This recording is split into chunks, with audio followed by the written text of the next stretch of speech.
Magandang araw po, welcome po sa aking bagong YouTube channel na Nov9 TV on the spot. Real talk, real fast. Wala nang intro-intro. Nandito po tayo ngayon sa Amadeo, Cavite kung saan meron po tayong bagong video presentation.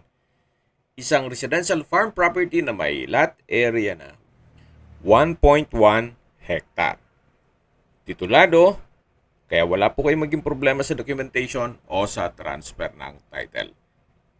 Ito po'y along Barangay Road at may frontage na 100 meters. May access na rin po dito ng tubig, kuryente at internet provider. Mula po Barangay Road, ito pong terrain ay slope, kaya meron pong bridge dito para makatawid sa farmhouse. Yan po'y dry creek o ilat. Pag umuulan lang, nagkakaroon ng tubig.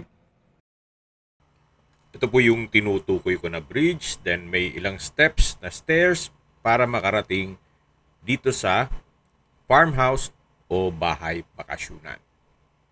Livable naman po yan. Pero sa ngayon, hindi available yung susi kaya hindi natin mapasok ito. Kompleto po yan. May kwarto, may living area, dining area, kitchen, at toilet and bath. Bali 2-story po yan, may attic po sa taas.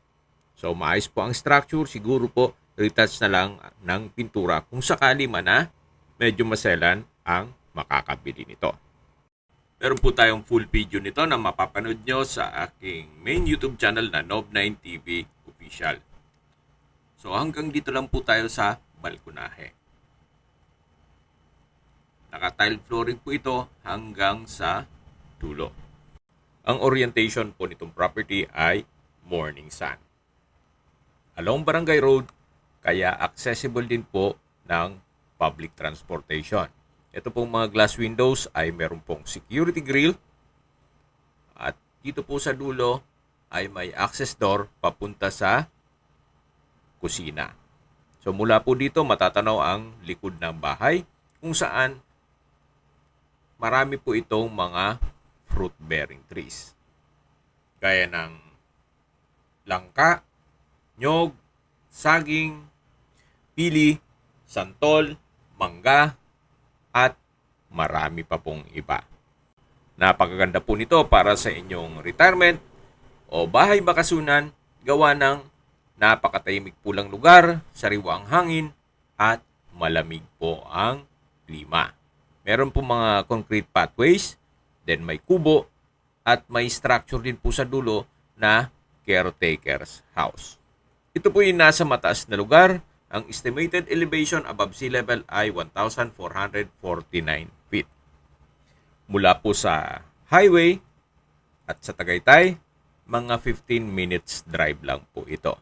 Ganun po kaganda ang lokasyon nitong property. Binebenta po ito ni owner sa halagang 35 million pesos. Kung may mga katanungan po kayo, tawag lang po kayo sa aking numero.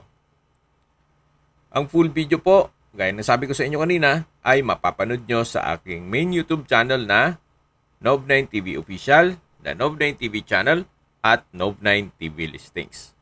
Salamat po sa inyong panonood sa aking mga videos at ingat po kayo lagi.